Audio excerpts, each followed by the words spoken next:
Gente, tudo bem? Hoje eu tô aqui pra fazer um vídeo um pouco diferente, o formato, assim, não sei exatamente o que vai ser, mas a proposta é conversar um pouco com vocês sobre algumas mudanças, né, que vão ter que ocorrer na minha pesquisa agora em tempos de Covid e tal, porque eu ia fazer pesquisa de campo e tal, então eu sei que eu tô passando por isso e eu tô recebendo muitas mensagens lá no meu Instagram de pessoas que também estão passando por essa fase de ter que fazer mudanças, porque quem começou a fazer pesquisa esse ano de mestrado, ou ia fazer um TCC também de coleta de dados em escolas, ou com crianças, ou enfim, qualquer coisa que você necessitava ir a algum lugar pegar documento, qualquer coisa que você precisava fazer fora da sua casa, que não fosse uma pesquisa totalmente pela internet, totalmente de referências, né, teórica e tal, talvez a sua pesquisa tenha que sofrer alterações também.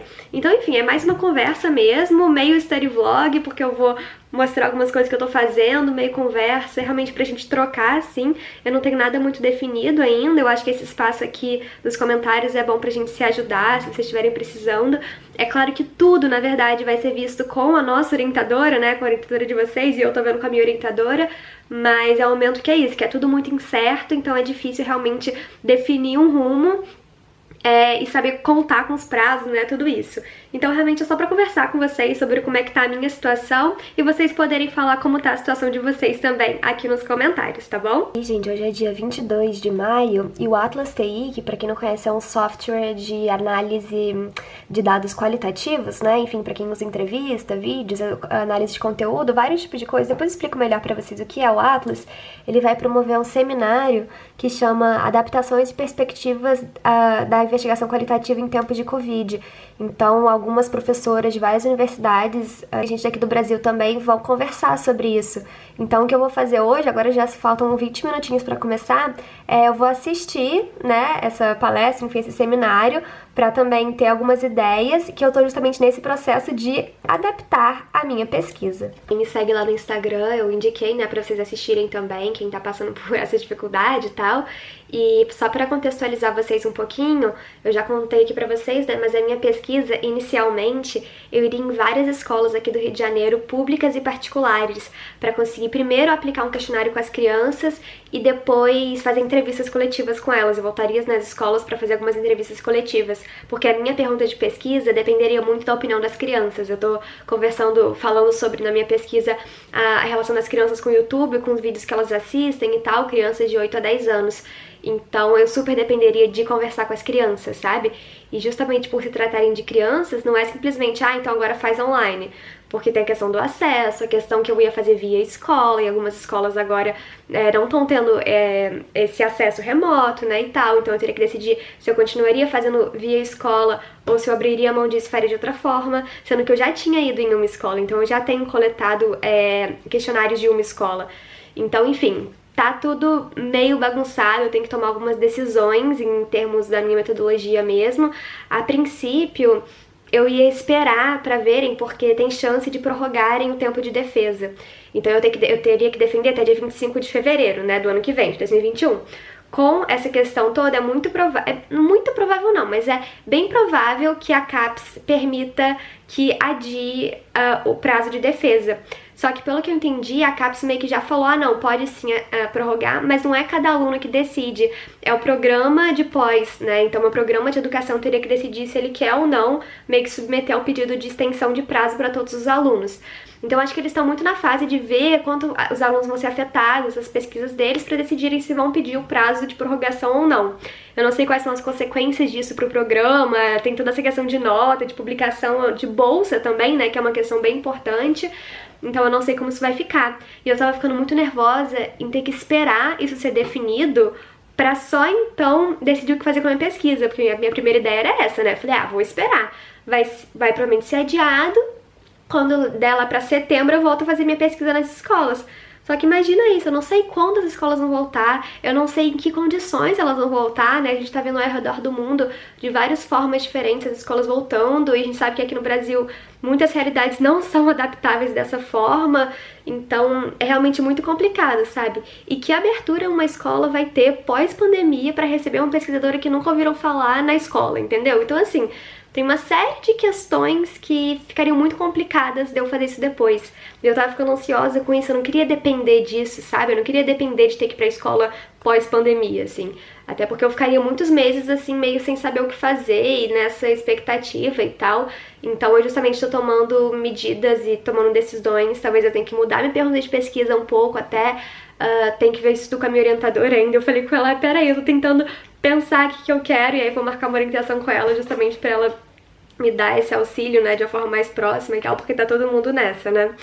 Então, enfim, é nesse processo que eu tô, de ver, decidir o que eu faço online com as crianças, se eu mudo a pergunta de pesquisa pra analisar os vídeos do YouTube, né, que, enfim, é uma coisa que eu já faria também.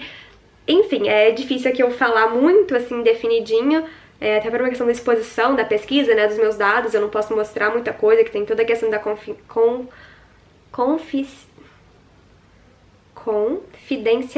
confidencialidade dos dados e tal.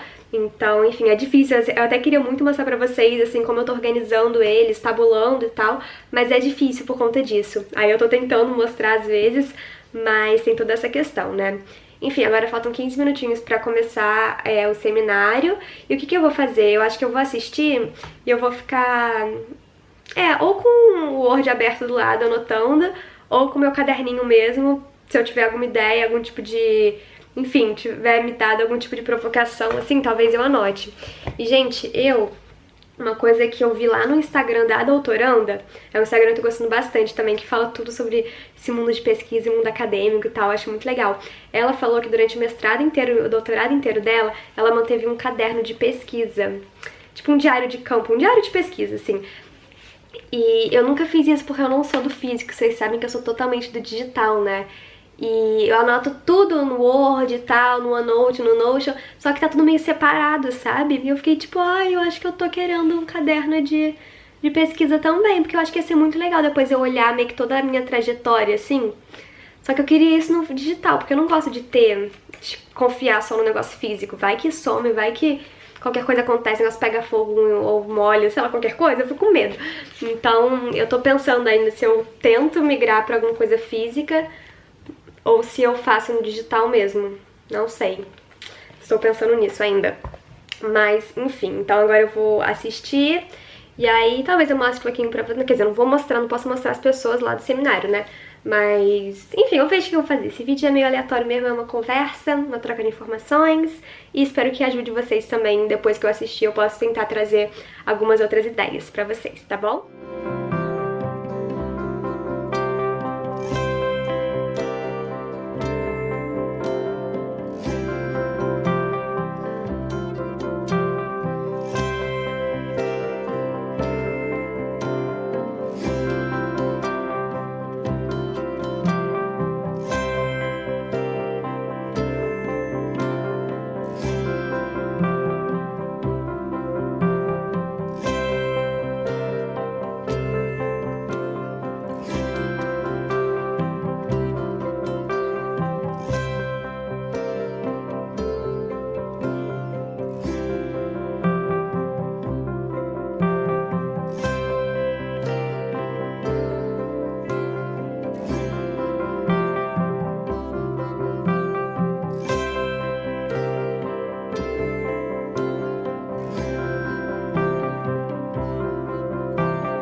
Agora são 15:07. Eu confesso que eu não consegui acabar de ver o seminário porque era em espanhol, né? E eu comecei a me desconcentrar muito.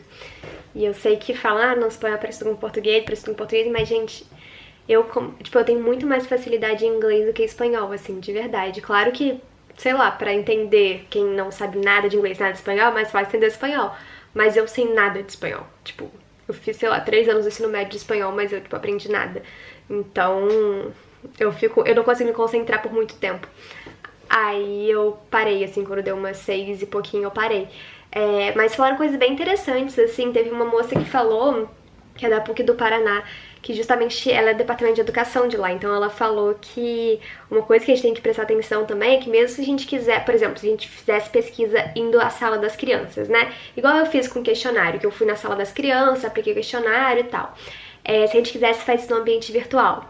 Primeiro ponto, esses ambientes virtuais que as crianças estão tendo aula muitas vezes, se elas estiverem tendo aula, né, primeiro ponto, mas enfim, se elas estiverem tendo aula, esse ambiente virtual, ele muitas vezes é restrito aos alunos, né? Então, dificilmente eles vão deixar uma pessoa de fora entrar lá num ambiente virtual para conseguir, enfim, fazer a pesquisa. Teria que passar pela direção, pela coordenação, pelo pessoal da informática também, para conseguir me acrescentar, né, no caso, acrescentar o pesquisador naquele ambiente virtual. Então teria toda essa burocracia aí também meio técnica para conseguir ter esse acesso. E outra coisa que ela disse também, que é bem importante, bem relevante, é que a gente sabe como os professores e professoras estão tendo dificuldade com esse momento, né?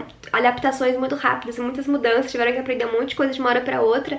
E uma das coisas é justamente essa insegurança, né? De você estar ali no ambiente virtual, você não sabe quem tá assistindo a sua aula, pode ter os pais ali junto com a criança assistindo, que talvez julguem algumas coisas que você esteja fazendo, mesmo que você não esteja fazendo nada de errado, né? Enfim, não tô falando da pessoa realmente fazendo algo de errado, tô falando simplesmente ter outras pessoas ali te assistindo, de ter medo das pessoas gravarem a aula e depois fazerem meme, enfim, divulgar aquilo de alguma forma. Então tem todas essas questões éticas e de segurança também.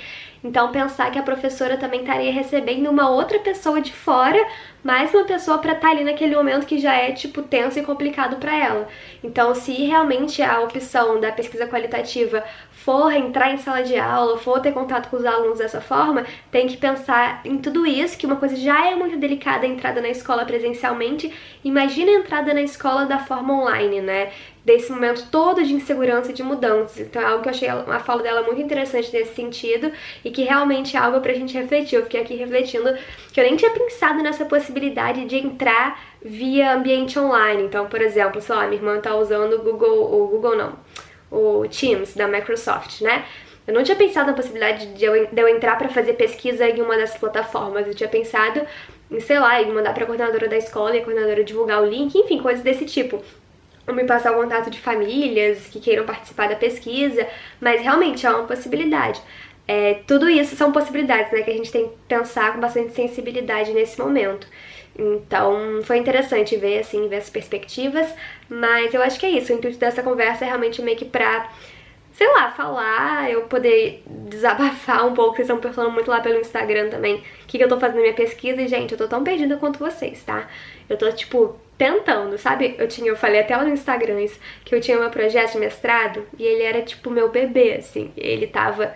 Eu juro que eu sou muito perfeccionista com as coisas, mas ele tava muito lindinho, assim. Eu tava muito satisfeita com ele, tava orgulhosíssima de mim por ter feito aquele projeto, sabe? A metodologia tava bonitinha, os referenciais teóricos estavam fazendo sentido, tava tudo encaixadinho. Claro que agora que eu fui retomar ele, eu falei, não tava tão perfeito assim. Mas enfim, eu tava, tipo, muito feliz de colocar aquilo em prática, e aquilo sim, aquela metodologia que eu tinha traçado, as etapas bonitinhas, a pergunta de pesquisa, tudo aquilo se concretizar numa pesquisa. E nunca vai ser igual, óbvio, mesmo numa situação normal, sem pandemia, sem nada, nunca o seu projeto vai ser igual à sua dissertação, e sempre vão ter 1000 coisas no meio do caminho. Mas eu tava muito animada por passar por esse processo, sabe? Nossa, tipo, eu realmente, geralmente quando a gente entra no mestrado, a gente muda muito o nosso tema. Eu não mudei meu tema, eu escrevi praticamente a minha pergunta de pesquisa no meu memorial. É claro que eu deixei muito mais complexo, eu explorei várias coisas depois, ao longo das matérias e tal, ao longo do ano passado. Mas a ideia que eu tinha já era, tipo... A ideia fundamental, né, ali, minha pergunta de pesquisa é muito parecida com a pergunta de pesquisa que eu tô fazendo atualmente. Então, mudar isso, mudar a metodologia que eu pensei é uma coisa muito difícil pra mim, sabe? Eu sou muito apegada às coisas, então, enfim...